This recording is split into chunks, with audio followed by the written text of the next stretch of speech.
So, I'm back again. Decided that I had enough time and energy to put another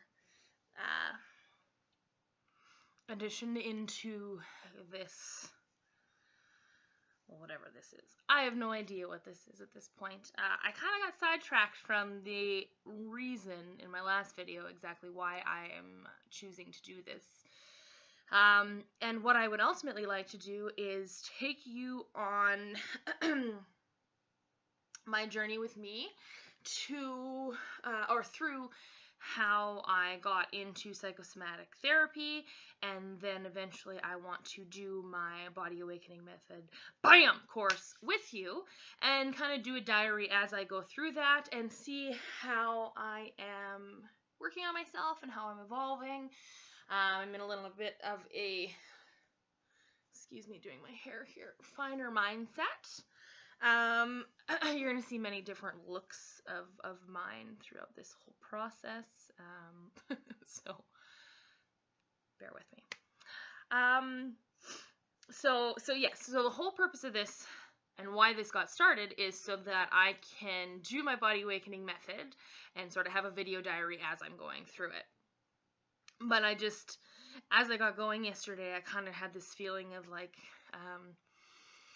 I feel like people aren't going to understand the course and what the course has done for me unless they understand what got me to the point of feeling that these types of courses are necessary. Excuse me. So, the other day I was discussing my younger years up until about when I was 16, 17 years old. And so I suppose that is where I'm going to continue from today. This portion of the journey is going to take longer than I had originally planned, because I do feel that there is, that it's a necessity for me to go through step by step, and I guess try and raise awareness for people who, I like to think I did a very good job of hiding my struggles with mental illness for the better part of those years. And I know that in the later years now I have been far more open to actually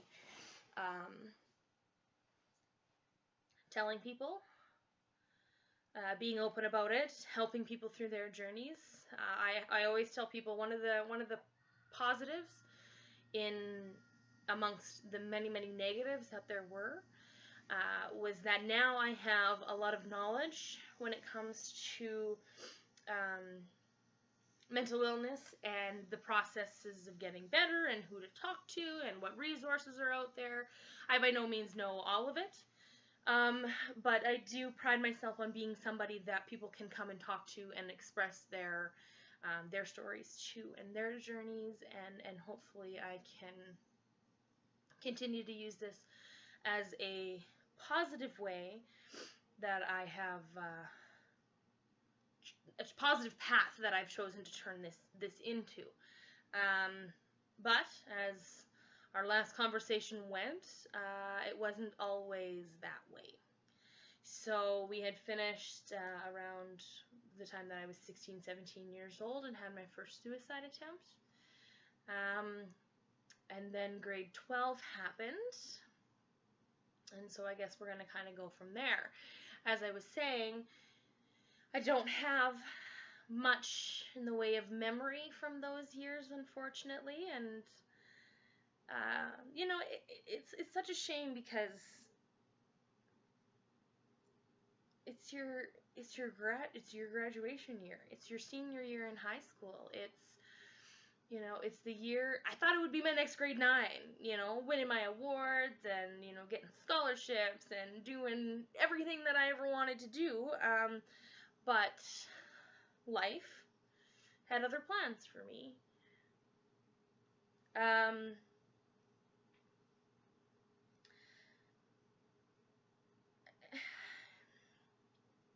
I don't even really know where to start.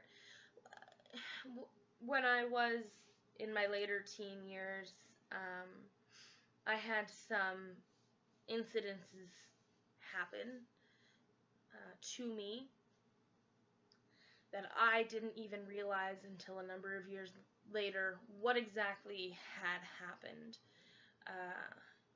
And a lot of them, not a lot of them, but the biggies, if you will, revolved around, for lack of a better term, abuse from peers and people in my life. And it took on the form of sexual abuse in some cases. And I know that I'm not the only one in this world, but I also am positive that I'm not the only one in my school, in my age group, in my class probably, that dealt with similar things.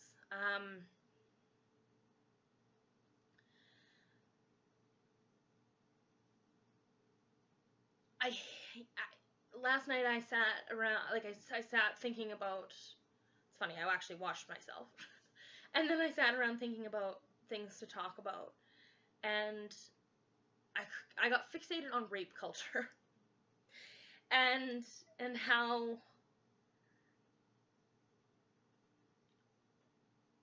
women in particular, and I'm going to right off the bat say, men get abused. Men get abused emotionally, physically, sexually, any way that a woman can be abused, a man can also be abused. And abuse is never okay. There is no form, there is no gender, there is no race, sex, religion, nothing that deserves abuse. Nobody deserves to be abused. When it comes to my stories and my journey, I can only discuss what I've experienced myself. So I just want to put it out there that I'm not saying anything that I discuss only happens to women, because it does happen to men every single day as well.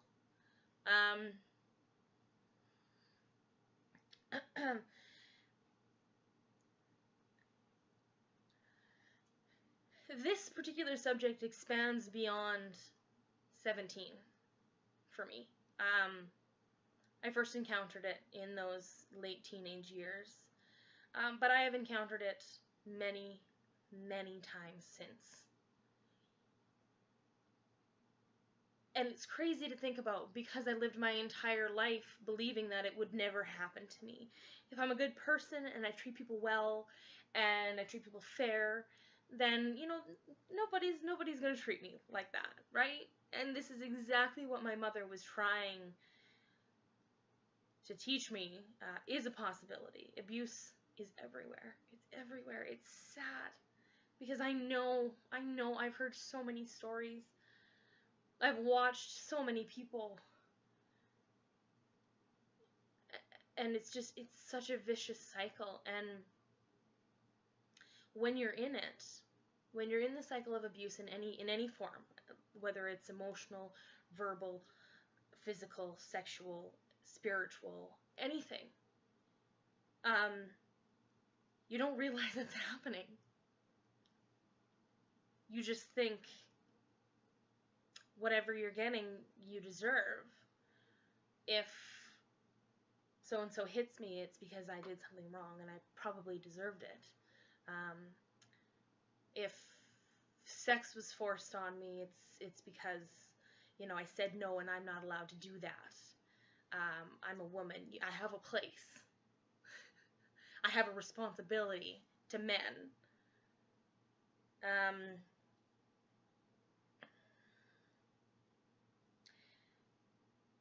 I didn't realize until I was almost 20 years old what had happened.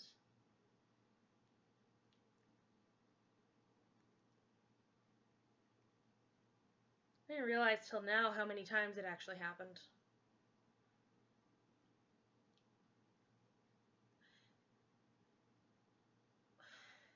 It's incredible.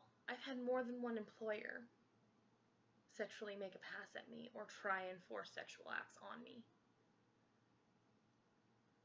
More than one employer. I've had like so many women, the bar experience that a guy thinks it's okay to walk up behind you and grab you or make lewd comments or just touch you in any way.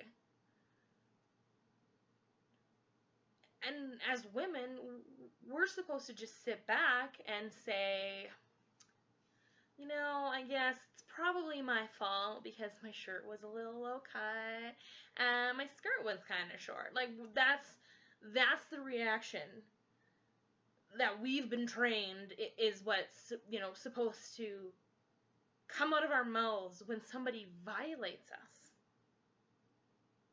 It's insane to think about. It's insane to think about.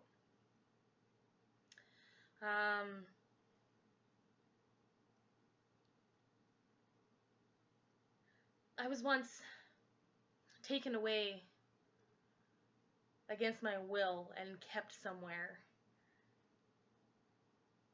where I wasn't allowed to leave. And at the time, it seemed as though it was an innocent act. And now, 10 years later, I'm like, holy shit, I was kidnapped for a weekend. Okay. Like, people can't hold you against your will. They can't. You can't wake up naked in bed next to somebody, not have any recollection of what happened, and that's okay. It's not okay. There's nothing okay about that. We live in a culture where it's acceptable for women to be treated as objects still. And I know that there are a lot of people out there making leaps and bounds in the direction of, an anti-rape culture. But right now, sitting here and actually focusing in on it, and I would be intrigued to see any woman, do the same. How many times have you walked into a bar and a guy thought that he was entitled enough to grab you, dance with you, right? Try and start making out with you and not everybody is strong enough to push that piece of shit away from you and say, fuck off. I was not strong enough to do that. And that kind of takes me to graduation. I went with one of the best men that I've ever met in my life, one of the sweetest, kindest gentlemen that I've ever met in my life, and he will always be one of my closest and best friends. Fun story that we actually decided in a drunken stupor 2 years before graduation that I asked him at a New Year's party if he wanted to be grad escorts with me 2 years prior, and I'm pretty sure he thought I wasn't going to follow through with it, but when it came time to find myself a grad escort, I had nobody else in mind, and it was going to be him. And so I got a dress that to this day, I can't fit a thigh in. Probably couldn't fit a calf in that dress. This has changed over the years. We'll put it that way. But the most beautiful off-the-shoulder red, like scarlet red gown. And it had a brooch, just a sparkly brooch on it, and it was kind of fit and flare. I loved that dress. I still love that dress. I look at those pictures and I'm like, I nailed it. That dress, nailed it.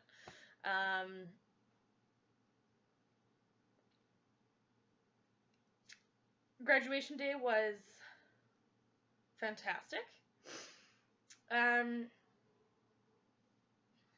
And then, oh my goodness, then it was graduation night, so my graduating class did not want to have a typical aftergrad, I should say, which was usually like a tea and a dance and bleh, right? And that's all fine and dandy, but we didn't want to do any fundraising, and we wanted to have a safe grad. So instead of a safe grad, we had no aftergrad, and all of us decided to pack into vehicles and drive to a party site down by the river, and proceed to get drunk. And then most people drove home drunk. So I'm not minor side bit here. Drinking and driving is bad. Please don't drink and drive. That's obviously the bigger picture. Let's just not do that. Consider SafeGrad as a viable option. Because, believe you me, if people aren't in a safe place drinking, they're going to go to a party site, drink, and probably drive home drunk. So, just saying, high schools, if you're not doing it already, might want to just consider getting with the times a little bit. Or at least not threatening to call the cops if they opt to do something like that. Anyway, I almost died on my graduation night because a couple of guys who were known enemies, if you will, high school drama bullshit. One guy was threatening the other guy that they were going to fight, and it would have been a whole bunch of guys against two guys, and this guy decided to take off in his large SUV. Now, I don't know if the intention was to run over the other guy, but he sure made it look like that was the plan, and almost pinched me, I mean like inches away from pinching me between his vehicle and another vehicle. I could have died on my grad night.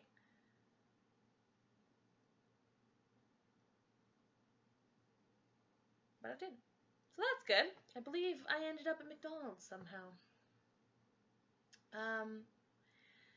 Alcohol makes people dumb.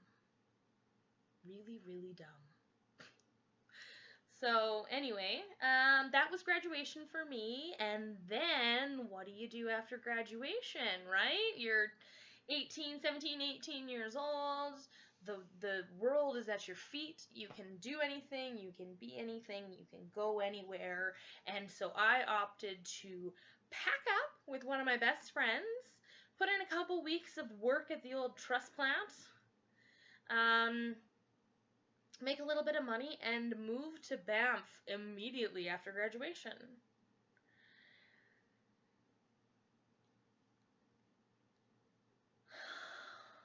Banff is one of the most bitter points in my life. I lasted 3.5 weeks.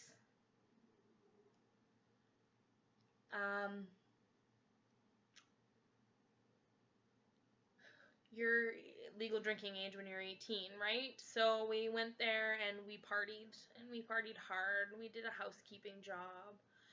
And literally the days were day in and day out. You wake up at 8 o'clock in the morning. You're at work for 8:30. You do your housekeeping. You can be done anywhere between 2 and 5 p.m. You go home, and my friend would have a nap, and I would eat. And eat. Drink pop like fucking crazy. And then we get up, or she'd get up, and we'd go to the liquor store, we'd hop in the shower, start getting ready, do our girl thing, pre-drink, head out to the bar, and then party until 4 o'clock in the morning, wake up at 8, and do that shit all over again. I think that's roughly how it went.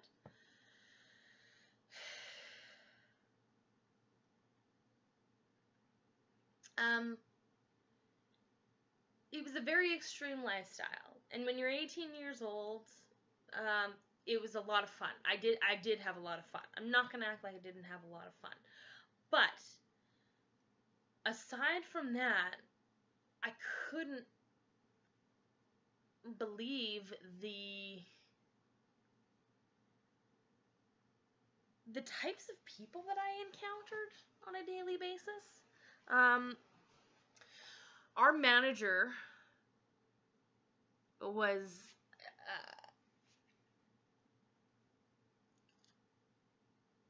he was fine with us. He was inappropriate with employees. But if I remember correctly, he was also gay. So it was never us that he was inappropriate with. I remember one guy that we worked with. I want to say his name was Phil. But he was a foreign worker, and very, very sweet guy. And he had some issues with this boss. And you know, it's hard to see. It's hard to see like it was hard to experience. Hard to see people get treated like that. And there was a lot of that. I mean, one of the first nights that I went out in Banff, I got followed home by a guy who was not taking no for an answer. I don't know if any of you remember the band B44, but he looked something like one of those guys, like spiked hair, frosted tips, like just Chachi McDouchebag, like just no.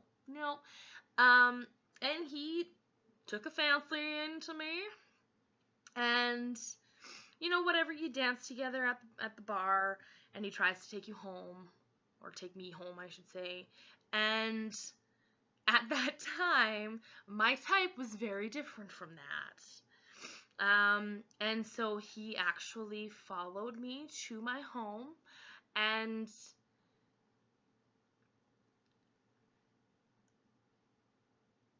I remember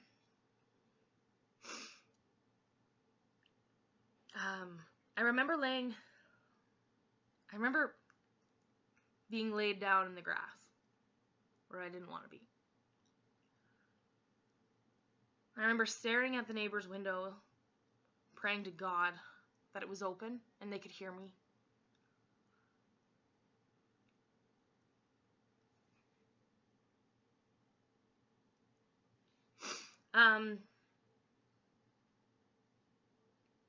I remember praying that my best friend,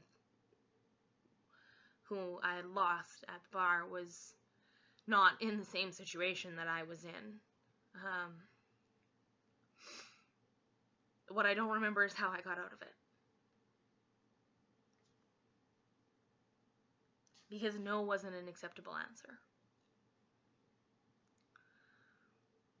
Now, he wasn't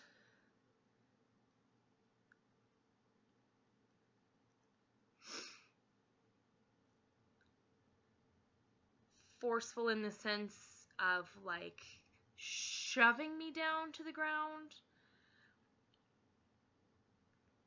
but forceful in the sense of I feared what would happen if I said no, or if I really fought, or if I hit him. But the state of mind that I was in was that I did something. I did something to make him think that this behavior is okay, and that I invited this kind of behavior, whether it was my outfit or the fact that I didn't punch him in the nose and run away. But I couldn't do that,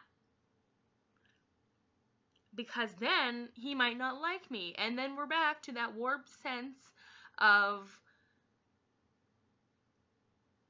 needing approval. To a guy who's this fucking close to raping me.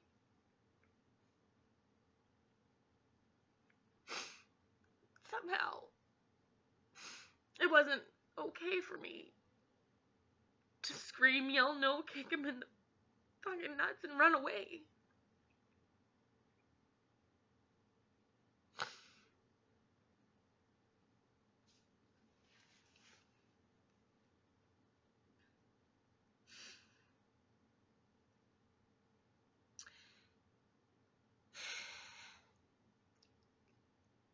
I lost my best friend to Banff. One of my best friends. And I had to leave.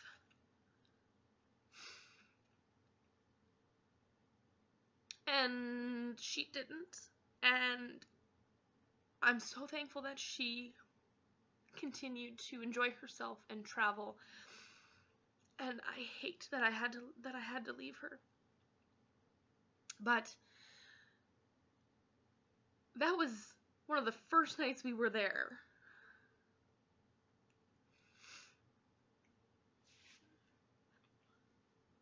From there, things didn't get better by any means.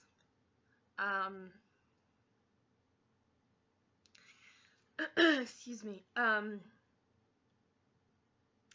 We weren't allowed to have men in our staff accommodations. We're all adults, but we weren't allowed to have men in our staff accommodations because the company that we worked for, the owners, their son had like knocked up something like 3 girls in a very not long amount of time. So they didn't want, I don't know, any hanky-panky happening or something. I thought it was the weirdest thing. Anyway, I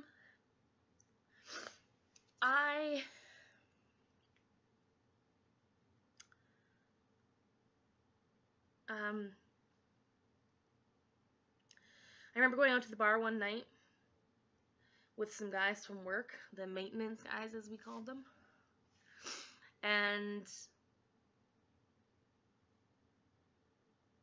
it was me and my friend, and I just can't think of what his name is. I think it's Phil, but I'm not sure, so I'm just gonna call him Phil, and there was another girl there. I want to say her name was Amanda. This is what I mean by my memory is just not quite connecting. And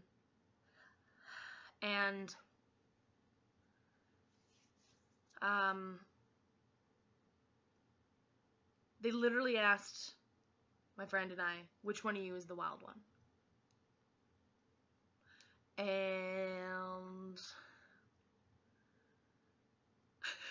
my friend, ever so playfully, I'm not holding this against her, but said that I was, which might have been true, but not something I wanted these particular men to fixate on. And so, as the night progressed, I can remember being grabbed by the back belt loop and pulled in between these 2 guys, and they just kind of collapsed on me. And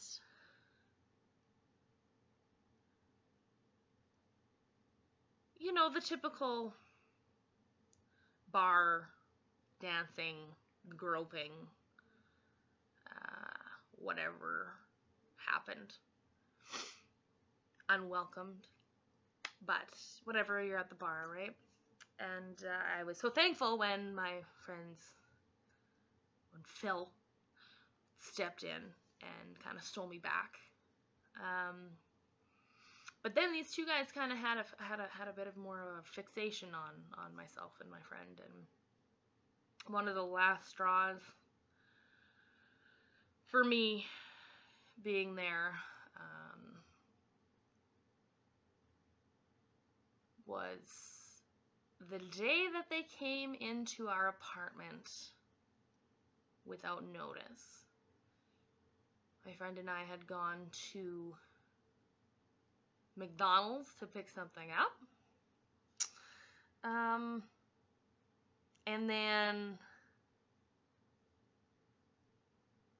when we came back, her boyfriend was in our staff accommodation, which wasn't allowed, but thank God he was, because one of these guys just happened to waltz into our apartment to change a filter, which from a legal landlord point of view is not legal, and it was just a complete violation of our personal space and privacy.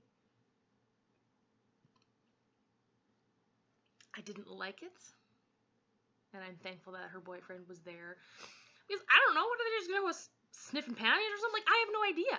Maybe they're waiting for us to get there so they can do something. I don't know. But this was the type of stuff that constantly was going through my head. I literally was waiting to die in Banff. I was waiting to die in Banff. And the worst of it is that I started to totally self-sabotage. Because I was thinking, here's my out. But can't go out this way because I can't not say goodbye to my family, right? But I would do dumb things, like running half naked at midnight in, like, the rapiest town in Canada. Like, here I am, I've almost been raped once. Our privacy's been violated. There is just massive amounts of sexual abuse in that town. Massive amounts of it.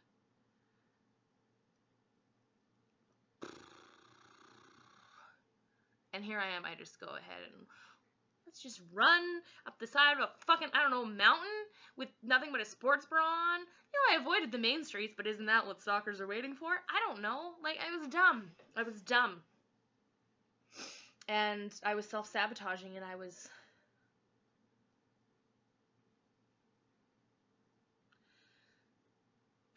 in the internal struggle, hoping or trying to figure out what exactly was happening to me, or what should be happening to me. I dated some sketchy characters. Dated a guy who wore more makeup than me. Like black eyeliner, like came down. He's emo. I'm totally going through an emo phase there. He's also 10 years older than me.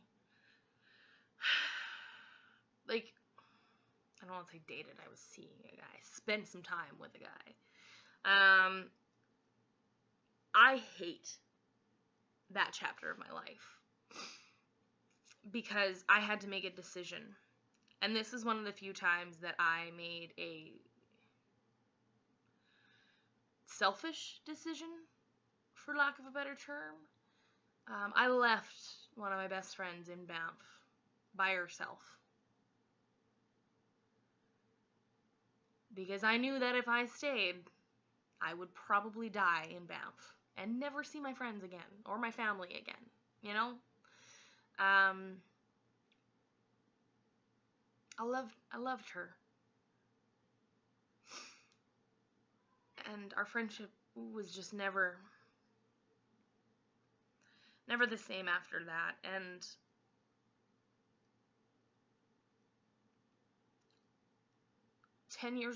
more than 10 years later, there are few things that break my heart more than the thought of that.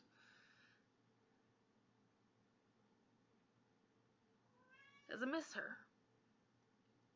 And you know, there was some shit that went down afterwards, and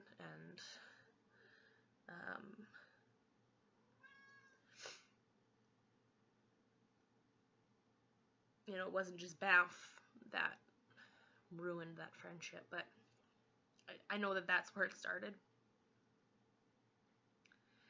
And I just wish that I could tell her that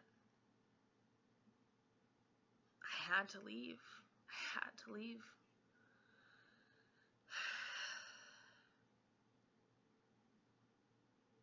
And I just hope that you know, if she ever were to see this, she would understand why. I'm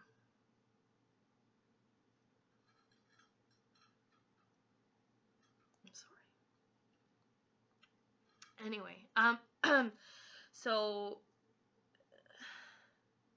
moved home from Banff. My aunt and uncle from North Carolina, for some reason, were coming through that way to go to Calgary, and they ended up taking me home.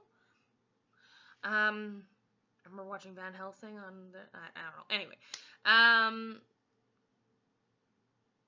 So I go back home, and I just get back into the grind and the routine, and start working for my dad again at the trust plant. And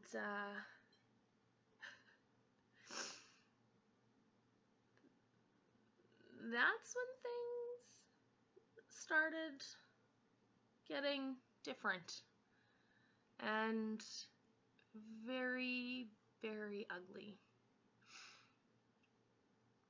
So, since we've covered Banff and I'm already at 35 minutes of video here, I'm going to stop there. and we'll continue on from 18 when I know I mentioned this last time was when I got got a new diagnosis of what was happening up in the old brainscape there. So I'm gonna leave it there for tonight, and yeah, I don't know if I'll be back tomorrow or when I'll be back, but that's about all I got in me for tonight. So